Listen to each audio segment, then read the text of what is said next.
Hi friends, எல்லாத்துக்கும் வணக்கம். எல்லாத்துக்கும் இனிய மகளிர் தின நல்வாழ்த்துக்கள். என் பேரு சுகுணா. என் கம்பெனி நேம் வந்து சுகுணாஸ் ஹோம்மேட் ஃபுட் ப்ராடக்ட். நாங்க வந்து சிறுதானிய உணவுகள் வச்சு மதிப்பு கூட்டும் பொருட்கள் எல்லாம் தயார் பண்ணிட்டு இருக்கோம். எங்ககிட்ட என்னென்ன ப்ராடக்ட்ஸ் இருக்குன்னு பார்க்கலாம்.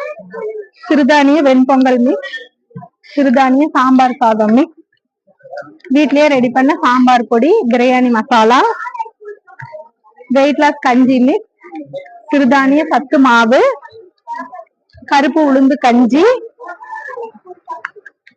குழந்தைங்களுக்கான ஸ்ப்ரவுட்டட் ராகி சாக்கோ மால்ட், முருங்கை சாத பொடி, கருவேப்பிலை இட்லி பொடி, கருப்பு கவுனி கஞ்சி மிக்ஸ், நவதானிய தோசை மற்றும் சப்பாத்தி மாவு. இன்னைக்கு ஸ்டாலுக்காக ரெடி பண்ணுனா கருப்பு கவுனி லட்டு. இதெல்லாமே எங்ககிட்ட இருக்குங்க. உங்களுக்கு தேவைப்பட்டுச்சுன்னா எங்களோட வாட்ஸ்அப் நம்பருக்கு இது பண்ணுங்க. தேங்க்யூ.